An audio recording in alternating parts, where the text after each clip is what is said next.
I mean, in the moment, it was just I was just glad, we were able to continue to move the ball, and I was mostly focused on the drive.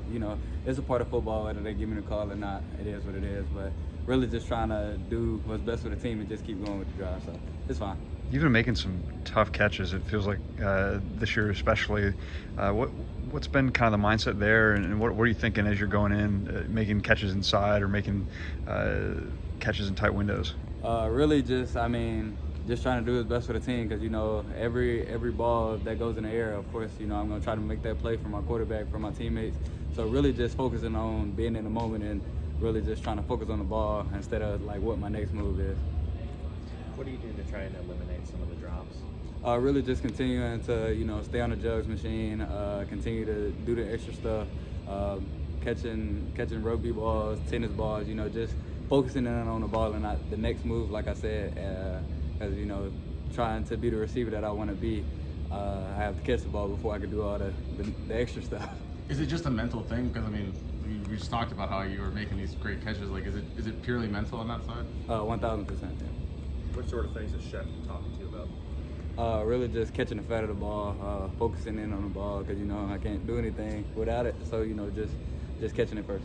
So what are you doing mentally? You talk about the physical things you're doing, but how do you kind of work the mental game of it? It's a child's game, so it's really simple. Really, literally just looking the ball all the way to the top. That's pretty much all I can do. Have you talked with is there anybody like that's dealt with it before? I'm sure you've got a whole network of people that you talk with. Have you reached out to anybody that maybe has had those kind of problems? Nah, really just trying to focus on myself and really just eliminate the problem. You're in the middle of a stretch against 4 ranked opponents, and then there's more after that. Just kind of how do you stay focused week to week? Just focusing in on that week. We know we have a pretty tough schedule up ahead, but we got to focus in on today's Tuesday practice and how we can get better today, how we can get better tomorrow, Wednesday. Just focusing in on where our feet are. What do you see from Missouri's offense? Super explosive offense, 500 yards.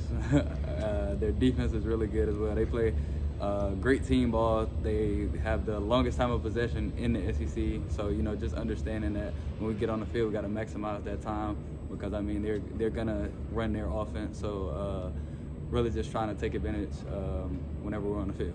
What's it like being a receiver when Ty's kind of seeing things like that last drive before the half where he's just pretty much automatic? What's it like as a receiver knowing that your quarterback's just seeing the field that way? Really, it's just a blessing, to have a guy that, when the bullet's flying, when in the heat of the moment, he's calm, and, just understanding I got to make the play for him so we can keep it going, because I know he's going to be hot. What's been working so well with that 2-minute offense against Georgia and Vanderbilt? Y'all are it's huge right now. Definitely, we've been focusing on it every day, every week during practice, and just being ready when those moments come, because it's easy to not take advantage of the moment, but whenever you do it week in and week out, it's automatic pretty much. What have you seen from Missouri's defensive backs?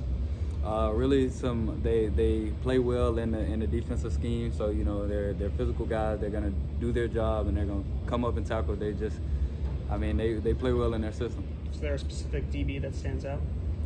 All of them are very good. And they play well as a group. How much does Jeremy help your game? And it almost seems like you guys have 2 number 1 receivers. What's the identity like between that? Definitely 1,000%. We definitely got. We might have more than 2 receiver ones, if I'm being honest. And really just feeding off of each other. And if one's down, the other one's up. Just continuing to. And then when we're both hot, you see what that could be this past weekend. But it's really just it's awesome to have a guy that I can depend on week in and week out. Caden Proctor making plays. What do you think of that? He's just a dog. You put him anywhere on the field and he's going to get the job done. So, yeah. What do you think of his hands? You guys talked about it all? He told me he had better hands than me. And, he 100% on the catch ratio, so he might.